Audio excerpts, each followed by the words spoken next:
Right now I'm standing on what used to be the runway of the first airfield in Japan. Obviously a lot has changed since an aircraft took off from here for the first time in 1911, and now the runway serves as part of the Tokorozawa Aviation Memorial Park, and there is also a Tokorozawa Aviation Museum behind me. Over the next few minutes I'll tell you more about both, so keep watching. Before continuing though, subscribe to this channel so that you don't miss any of my future videos, and if you like this video, please don't forget to hit like at the end of it. Now let's get started.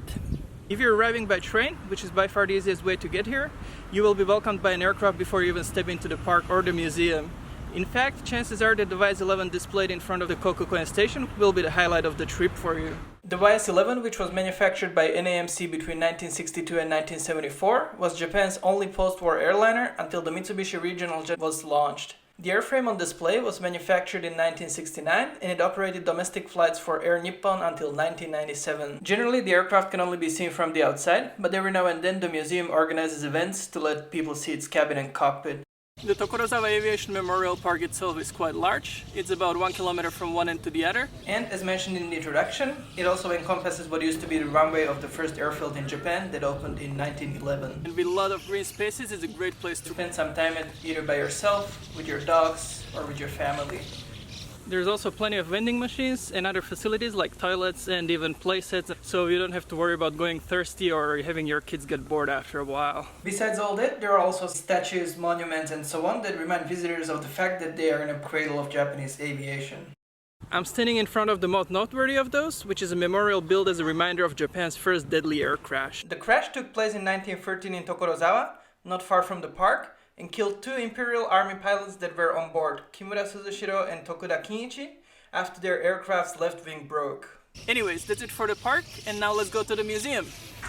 Actually, before we go into the museum, there's one more aircraft on display outside, a Curtiss C-46 that used to be operated by the Japan Self-Air Defense Force. The C-46 was manufactured between 1940 and 1945, and more than 3,000 airframes of the type were built. Besides being used as a military transport aircraft with a variety of air forces, the aircraft type also served as an airliner with a number of airlines, including the legendary Pan Am. Now let's really go to the museum.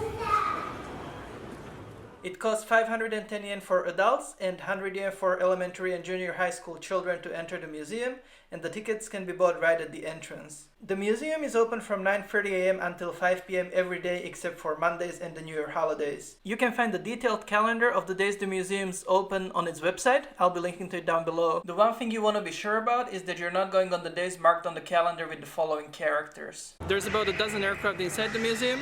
While most of them are on the first floor, there is also some hanging from the ceiling. Luckily, most of the aircraft feature bilingual Japanese and English descriptions, and so you can learn about them even without being able to read Japanese. Just to mention a few aircraft that are on display in the museum, there's a T-6 trainer aircraft, an H-21 tandem rotor helicopter, which is also nicknamed the Flying Banana, and an L-21 trainer.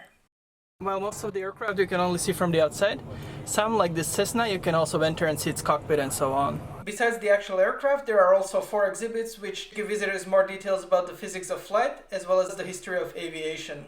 In these exhibits you can learn about the history of aviation all the way from birds through hot air balloons to fixed-wing airplanes. There are simple experiments demonstrating basic aspects of flight, such as lift, and there are even workshops for children to learn more about aircraft. My favorite exhibit in this part of the museum was a scale that showed how many balloons are needed for a person to be able to fly.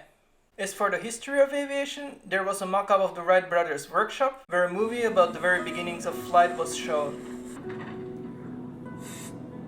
There was also a panel showing some of the early pioneers of flight. Besides the world history of aviation, there were also exhibits dedicated to its Japanese part. Unfortunately, most of the descriptions were only in Japanese. The last thing worth mentioning about the first floor is its small space exploration exhibition, where the most interesting part was a machine that was supposed to simulate lower gravity. While I'm not sure how well it managed to do that, it was certainly fun to try. On the second floor, there were more exhibits about the history of aviation in Japan, including some panels, as well as memorabilia such as flight goggles, helmets, and so on. There was also a section dedicated to air traffic control, where people could learn more about this important part of aviation. Finally, there were some machines with aviation-related quizzes. In the museum, there weren't many airline-related exhibits except for a part of an A320 tail and a number of YS-11 components. Besides all that, there was also a little play area for kids and a corner where they could try on airline uniforms. Outside the museum's entrance, there was also a museum shop and a cafe.